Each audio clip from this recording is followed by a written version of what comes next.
right. This is our demonstration. This is our demand. बोध गया को बचाने के लिए अमेरिका की संसद पर हुआ प्रदर्शन। We have to emphasize our demand, our rights to the whole world. Capitol Hill पर महाबोधि महाविहार को बचाने की मुहिम। And this is the capital of the United States of America. Washington DC में गूंजा फ्री महाबोधि। इन तस्वीरों को देखिए, बड़ी संख्या में लोग जुटे हैं और बोध गया को मुक्त कराने की मांग कर रहे हैं। ये तस्वीरें अमेरिका की राजधानी वॉशिंगटन डीसी से आई हैं। यहां बड़ी संख्या में बौद्ध अनुयायियों ने इकट्ठा होकर बिहार के बोध गया में चल रहे बौद्धों के आंदोलन को अपना समर्थन दिया। We are gathered here in our friends from India, Bangladesh, Sri Lanka, Thailand, Cambodia, Laos, and many places of all the Buddhist temples, all the monks, all the DC, Washington DC Buddhists, and then all the Buddhist brothers and sisters, and then all our children, beautiful children. We are all gathered here in this beautiful, wonderful moment. America के अलग अलग इलाकों से इकट्ठा हुए बौद्ध अनुयायियों ने अमेरिका की संसद यानी कैपिटल हिल तक पैदल मार्च निकाला। बुद्धिस्ट काउंसिल ऑफ अमेरिका के बैनर तले कई संगठनों के लोग यहां जुटे। इस प्रदर्शन में सीनियर सिटीजन से लेकर बच्चों तक ने महाबोधि महाविहार को गैर बौद्धों से मुक्त कराने के लिए आवाज बुलंद की। कैपिटल हिल यानी जहां से पूरा अमेरिका चलता है, उसी अमेरिकी संसद के बाहर इकट्ठा हुए लोगों ने बोध गया टेम्पल एक्ट 1949 को खत्म करने और महाबोधि महाविहार को बौद्धों को सौंपने की मांग की। बोध गया जहां तथागत बुद्ध को ज्ञान की प्राप्ति हुई थी, उसी बोध गया को ब्राह्मणवाद से मुक्त कराने के लिए पिछले करीब 2 महीने से कई बौद्ध भंते अनशन पर बैठे हैं। भंते जी हैं, इनका तबीयत लगातार बिगड़ते जा रहा है। बहुत बड़ी खबर दोस्तों सामने निकल के आ रही। भंते जी क्या मतलब कहना चाहेंगे, क्या किस तरह से स्थिति है आपकी? देखो अभी हम ज़्यादा बात नहीं कर सकते। हाँ। हमारा एनर्जी का और खराब कम हो गया है। हाँ। हालत बिगड़ती जा रही है आपकी। जी। डिमांड आप लोग अपना डिमांड बता दीजिए, मांग क्या है आप लोग? ये जो BTMC का एक्ट है 1949 का, तो सरकार उसको निरस्त कर दे। बौद्धों का ये आंदोलन अब देश की सरहद पार कर विदेशों तक भी पहुंचने लगा है। वॉशिंगटन डीसी में हुए इस प्रदर्शन में बिहार सरकार और केंद्र की मोदी सरकार से मांग की गई कि तुरंत बोध गया महाविहार को बौद्धों को सौंपा जाए। And this is our right. This is our demonstration. This is our demand.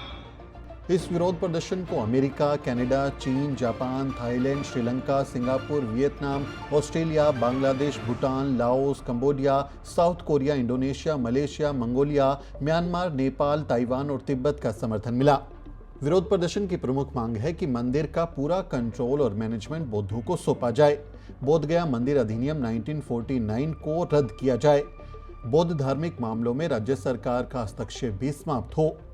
दरअसल बोध गया मंदिर अधिनियम 1949 के तहत मंदिर की मैनेजमेंट कमेटी में गैर बौद्धों का दबदबा है। आरोप है कि ये हिंदू बौद्धों की इस विरासत को हिंदू मंदिर बताते रहते हैं और आंदोलनकारियों की प्रमुख मांग यही है कि महाबोधि महाविहार मैनेजमेंट कमेटी से गैर बौद्धों को हटाया जाए। इसके लिए महाबोधि टेम्पल एक्ट को निरस्त कर नए सिरे से कानून बनाकर बौद्धों के इस महाविहार को बौद्धों के हवाले किया जाए। आंदोलनकारी पूछ रहे हैं कि जब हिंदुओं के मंदिर को चलाने वाले ट्रस्ट में कोई बौद्ध, ईसाई या मुसलमान नहीं होता या उसी तरह किसी मस्जिद की कमेटी में कोई गैर मुस्लिम नहीं होता, तो फिर बौद्धों के सबसे पवित्र स्थल बोध गया में हिंदू ब्राह्मणों का क्या काम है? कि यह बहुत दुख की बात है। इस बात को हम आमरण अनशन के माध्यम से पूरे दुनिया को सुना रहे हैं, दिखा रहे हैं कि जहाँ तथागत महामानव गौतम बुद्ध ने करुणा बरसाया, अपने यहीं ज्ञान का उत्पत्ति ली, आज यहीं नाना प्रकार के इनके गर्भगृह में पिंडदान होते हैं। यहाँ देवी देवताओं को मूर्तियाँ रखी गई है। यहाँ विडंबना फैलाया जाता है कि यह यहाँ शंकर थे, यहाँ विष्णु हैं, यह विष्णु का अवतार हैं। बौद्ध धर्म हिंदू धर्म से ही है। यह जो नाना प्रकार के जो भ्रांतियाँ जो फैलाया गया है, इसको हम पूरे दुनिया को जगह बताने के लिए, ताकि जो आज हमारे सरकार जाते हैं, चाहे वह बिहार सरकार, राज्य सरकार हो या केंद्र सरकार हो, ये लोग जब जाते हैं हमारे बुद्धिस्ट कंट्री में तो कहते हैं कि हम बुद्ध के धरती से आए हैं, हमको युद्ध नहीं, हमको बुद्ध चाहिए। और यहाँ जो है, यहाँ ये लोग युद्ध वाला बेमत बना करके रखे हुए हैं। अभी तुरंत देखे यहाँ चंदन टीका करके आता है, रात्रि में लोग कभी जय श्री राम का नारा देते जाता है।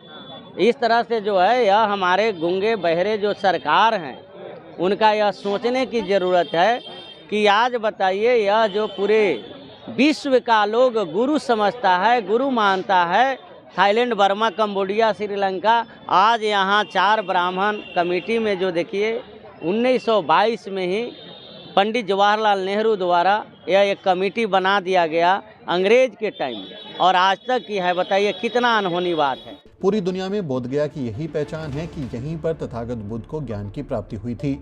बोधगया बौद्ध धर्म के अनुयायियों के लिए बहुत पूजनीय है, खासकर उस पवित्र बोधि वृक्ष के कारण जिसके नीचे तथागत बुद्ध ने ध्यान लगाया था। लेकिन आरोप है कि आसपास हिंदू देवी देवताओं की मूर्तियां रखकर इसे हिंदू मंदिर घोषित करने की साजिश हो रही है। बुद्ध की जो विचारधाराएं है उसमें वो पाखंडवाद और ये अंधश्रद्धा ये सब मिक्स हो रहा है। इधर जो बुद्धिस्ट लोग आते हैं उनकी विचारधारा अलग है, और हिंदुओं की विचारधारा, वो नॉन बुद्धिस्ट की जो वो विचारधारा अलग है। तो जो ये हमारा महाबोधि विहार है वो बौद्धों के ही हाथ में आना चाहिए, ताकि उनकी जो विचार है वो सब आना चाहिए सामने। अब यह आंदोलन तेजी से आगे बढ़ रहा है। सिर्फ बिहार के ही नहीं बल्कि देश के अन्य हिस्सों से भी लोग बोधगया पहुंच रहे हैं और सरकार से मांग कर रहे हैं कि जल्द से जल्द बौद्धों के सबसे प्राचीन और महत्वपूर्ण तीर्थ स्थान को बौद्धों को सौंप दिया जाए। अमेरिका, ब्रिटेन, थाईलैंड और श्रीलंका समेत दुनिया भर के मुल्कों से इस आंदोलन को समर्थन मिल रहा है। भारत से निकला बौद्ध धर्म आज दुनिया के कई देशों में फैल चुका है और अब अंतर्राष्ट्रीय बौद्ध समुदाय बोधगया महाविहार को ब्राह्मणवाद से आजाद कराने के इस आंदोलन में साथ खड़ा नजर आ रहा है। अब देखना ये होगा कि बिहार और भारत सरकार इस मसले पर क्या कदम उठाती है। आपकी इस पर क्या राय है, कमेंट करके जरूर लिखें। आपसे अपील है वीडियो को शेयर करें और द न्यूज़ वीक को सब्सक्राइब करना ना भूलें। वीडियो के अंत में आपसे एक छोटी सी अपील। साथियों, अगर आपको द न्यूज़ वीक का काम पसंद है और आप चाहते हैं कि हम यूं ही अम्बेडकरवादी पत्रकारिता करते रहें, तो हमारी आर्थिक मदद जरूर करें। आप अपनी स्क्रीन पर दिखाई दे रहे इस QR कोड को स्कैन करें और न्यूज़ वीक फाउंडेशन के खाते में अपनी दान की राशि भेजें। QR कोड के अलावा आप UPI के जरिए भी मदद कर सकते हैं। आप हमारी UPI ID newsweek@yesbank पर भी मदद भेज सकते हैं। इसके अलावा आप हमारे अकाउंट में भी मदद भेज सकते हैं। खाते का नाम है News Week Foundation, account number है 02358800000640। IFSC कोड है YesB000235। बैंक का नाम यस बैंक है और ब्रांच है नेहरू पैलेस, दिल्ली। आप डोनेशन के एवज में इनकम टैक्स में भी छूट पा सकते हैं। डोनेशन की रसीद पाने के लिए ट्रांजैक्शन का स्क्रीनशॉट हमें भेजें। टाइप करें डोनेशन स्पेस आपका नाम और हमें 8595794224 पर व्हाट्सएप करें।